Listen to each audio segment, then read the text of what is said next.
Inilah salah satu bahan yang bisa membuat ternak sapi mudah gemuk cepat, lahap makan tanpa obat. Bismillahirrahmanirrahim. Assalamualaikum warahmatullahi wabarakatuh, teman-teman. Selamat datang kembali di YouTube saya, Dadung Geluh. Jangan lupa di like, comment, share, dan subscribe. Untuk di kesempatan kali ini saya akan berbagi tentang rahasia sapi sehat dan gemuk subur tanpa obat. Simak selengkapnya seperti apa untuk jenis pakan ataupun cara agar pertumbuhan maupun penggemukan lebih singkat, lebih mudah, dan tentunya lebih cepat. Seperti di kesempatan kali ini, yang berada di depan saya ini ada jenis dari limusin dengan postur leher sudah kelihatan besar, mengembang sampai ke bagian belakang. Sedangkan untuk penghuni yang kedua, jenis dari Malbor makan jerami lahap. Nanti saya akan perlihatkan triknya supaya ke depan dari kelas bakalan ataupun kelas pedetan itu lebih doyan dengan pakan kering ataupun jerami. Prospeknya sendiri juga lebih berisi seperti ini. Sedangkan untuk di bagian sebelah sini khusus kelas pedetan usia rata-rata 7 bulan ke atas. Saya perlihatkan langsung untuk bahan-bahan yang bisa mempercepat penggemukan tanpa mengandalkan obat ataupun cukup menerapkan bahan-bahan yang berada di depan saya ini. Seperti halnya yang berada di karung, ini adalah salah satu jenis pakan yang diterapkan di sini sebagai pakanan pokok ataupun dijadikan pakan harian bisa, pakan comburan juga bagus. Karena untuk khasiatnya sendiri, ternak sapi itu bisa membuat postur badan dan leher itu lebih tebal, mengembang, kemudian lebih berisi padat. Untuk jenisnya sendiri menggunakan dari bahan jadi dengan variasi pakan campuran berupa kandungan gizi dan nutrien di bagian depan kandang ini. Ini adalah salah satu manfaat yang sangat bagus sekali untuk kelas bakalan ataupun proses penggemukan.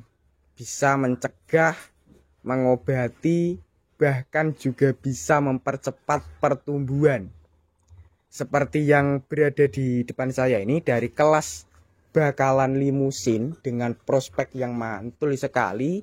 Bagian tulangan kakinya juga lebih kuat, tahan, tidak mengalami kesleo, pincang ataupun kropos berkat menerapkan jenis bahan yang saya pegang ini. Saya perlihatkan biar teman-teman lebih paham tentang jenis bahan yang ketiga ataupun bahan berikutnya.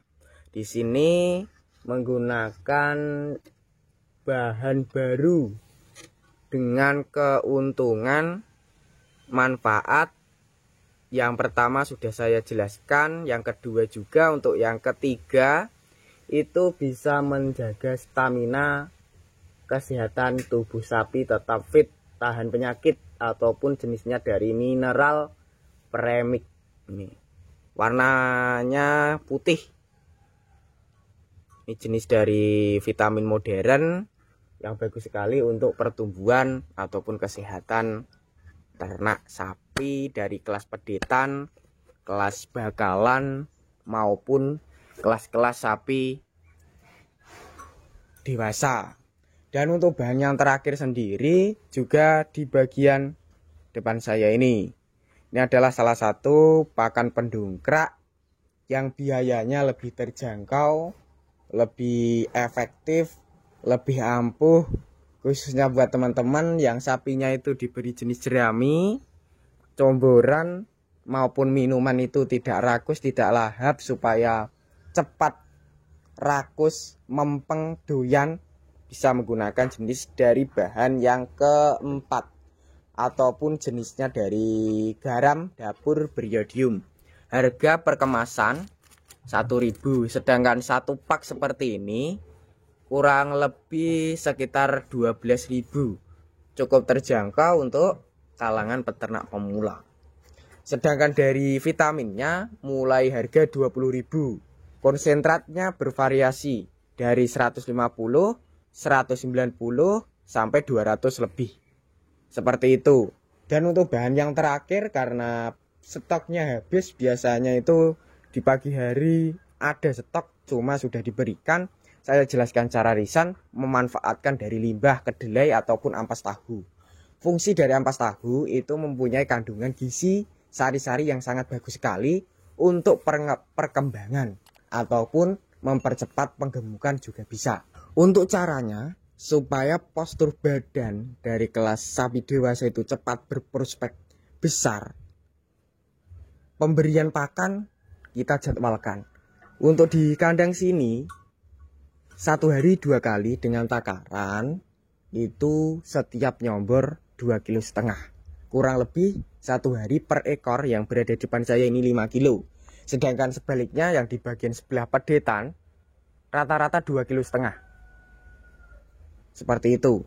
Untuk pemberian vitamin itu juga ada takarannya lur, yaitu 1 sendok makan setiap kita nyombor dari segi minuman ataupun comboran yang diterapkan di sini. Seperti itu.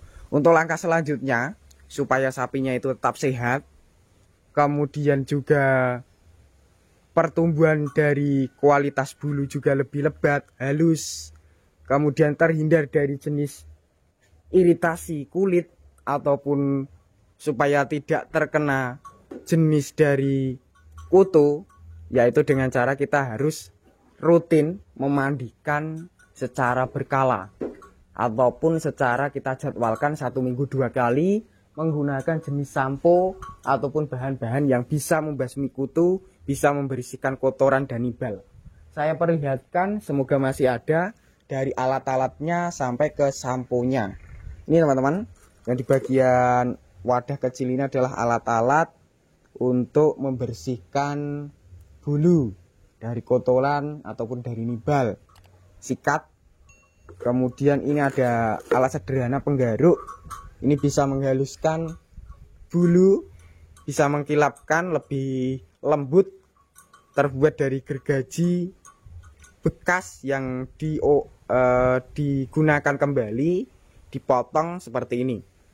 Dan untuk samponya ini sedikit berbeda lur, yaitu menggunakan jenis dari ini sampo baju ataupun deterjen, bom, daya itu bisa. Karena untuk efeknya itu tidak ada, efek sampingnya tidak ada, khasiatnya bisa membersihkan lebih cepat. Cuma buat teman-teman yang pengen mudah lagi, bisa menggunakan jenis-jenis sampo khusus untuk ternak sapi ataupun ke ternak, seperti itu.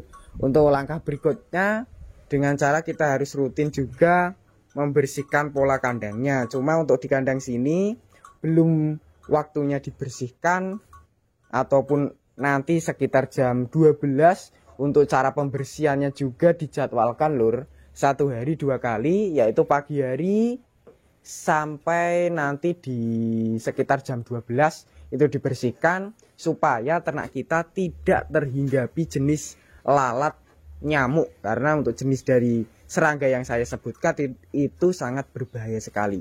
Ini lor, sangat simak sekali, berisi, lebih besar, lebih mengembang. Oke teman-teman, sekilas informasi dari saya. Semoga video tadi bermanfaat. Bagi yang belum subscribe, silahkan subscribe. Bagi yang udah subscribe, saya ucapkan terima kasih banyak. Cukup sekian. Wassalamualaikum warahmatullahi wabarakatuh.